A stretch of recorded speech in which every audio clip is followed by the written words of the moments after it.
Ang pagbati po natin dapat sa araw na ito ay maligayang Pasko. Ito po yung orihinal na Pasko. Paskwa, Pesak, Passover, na ang ibig sabihin sa Tagalog ay pagtawid.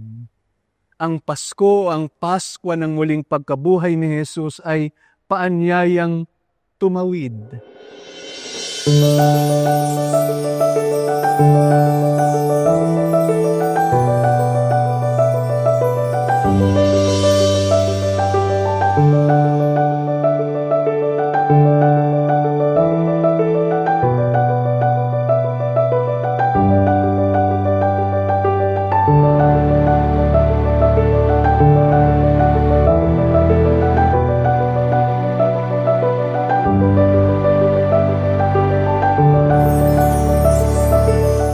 Israelita, narinig natin sa ating mga pagbasa, tumawid sa dagat na pula mula sa pagiging alipin tungo sa kalayaan.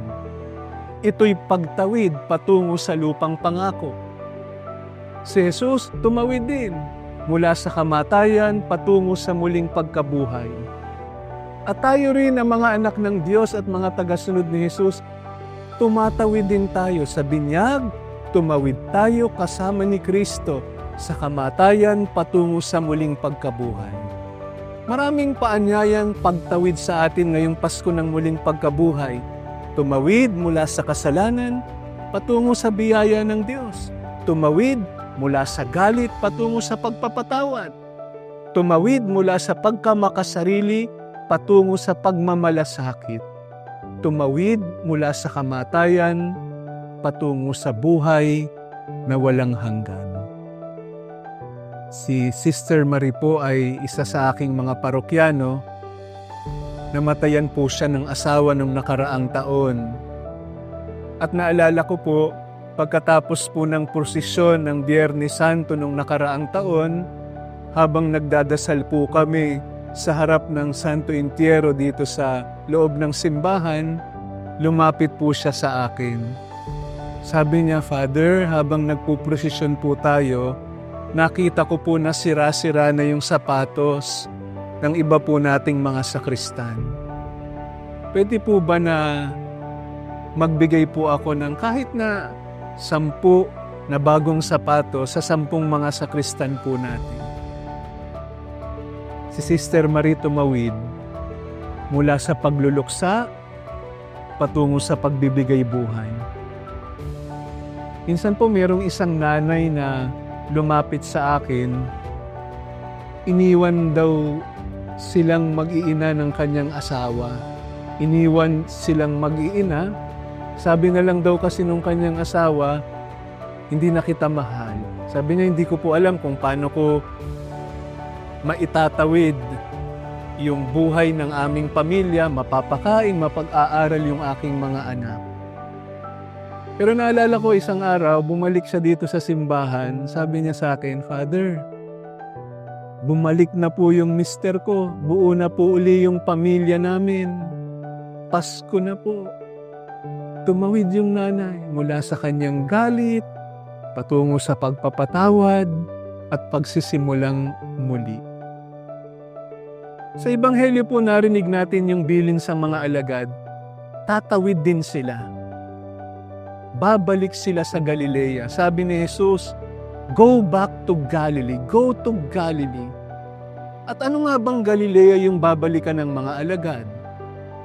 Una, ito'y Galilea ng pagtawag. Kasi sa Galilea, unang tinawag ni Jesus ang kanyang mga alagad. Sa Galilea, natagpuan sila ni Jesus na nangingisda at inanyayahan silang sumunod kay Jesus.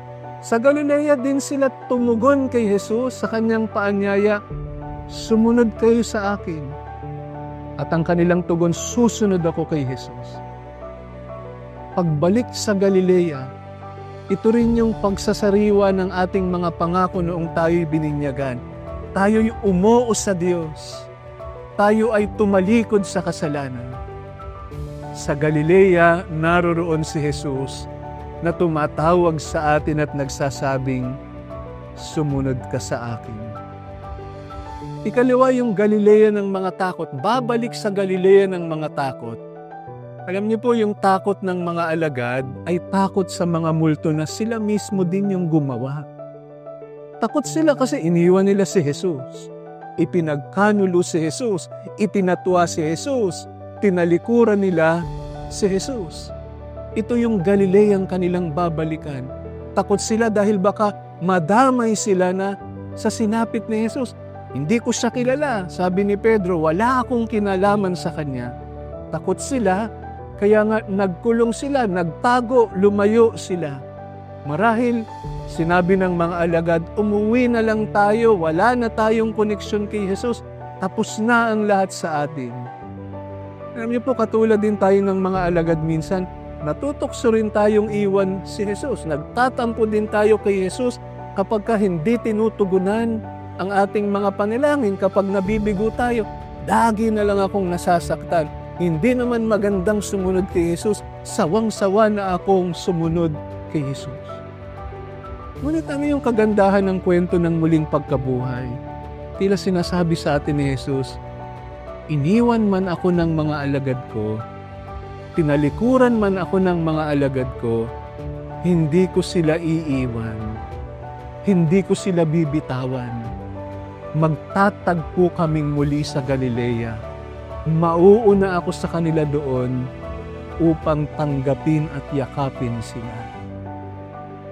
Sa kabila ng mga takot, ng pag-iwan, ng pagtalikod, dumating si Jesus sa piling ng kanyang mga alagad upang sabihin, huwag kayong matakot, huwag kayong mangamba, sumainyo ang kapayapaan.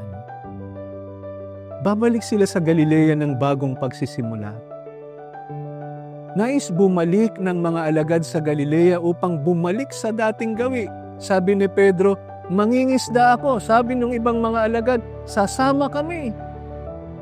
Katulad ng mga alagad, nangangako tayo pero bumabalik sa dating gawi. Sa kinasanayang kasalanan, sa kinamihas ng kasamaan. Mabangon tayo pero nadadapa pa rin ang nadadapa. Kasabihin natin, ititigil ko na to, hihinto na ako, magpapakabait na ako. Pero nadadapa pa rin. May mga pagkakataon nga na dahil paulit-ulit na lang yung mga kasalanan natin, halos sukuan din natin ang ating mga sarili. Ang mabuting balita ng muling pagkabuhay ni Jesus, sasabihin niya sa atin, magsisimula tayong muli. Bibigyan kita ng bagong pag-asa. Ibabangon kita, magsisimula tayong muli. Sabi ni Pope Francis, if on this night you are experiencing an hour of darkness, a day that has not dawned yet, a light dimmed or a dream shattered, go, open your heart with amazement to the message of Easter. Do not be afraid. He has risen. He awaits you in Galilee. Your expectations will not remain unfulfilled. Your tears will be dried. Your fears will be replaced by hope. For the Lord always goes ahead of you. He always walks before you. And with Him, life always begins anew. Sa Galilea, naroroon si Jesus na tumatawag sa atin at nagsasabing, sumunod ka sa akin. Sa Galilea, sa kabila ng mga takot, pag-iwan, pagtalikod, dumarating si Jesus upang sabihin, huwag kayong matakot, huwag kayong mangamba, sumainyo ang kapayapaan. Ang muling pagkabuhay ni Jesus ay nagsasabi sa atin, magsisimula tayong muli. Bibigyan kita ng bagong pag-asa. Ibabangon kita.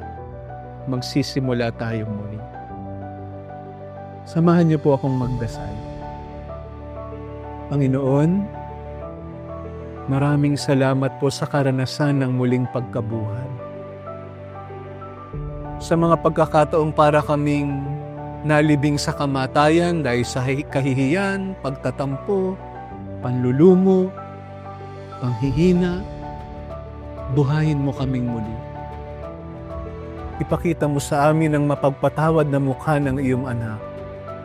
na nagsasabi sa amin na sa kabila ng lahat, hindi pa tapos ang lahat. Iparanas mo sa amin ang paghihilom upang manariwa ang aming kalooban at makiisa sa karanasan ng muling pagkabuhay ni Jesus. Amen.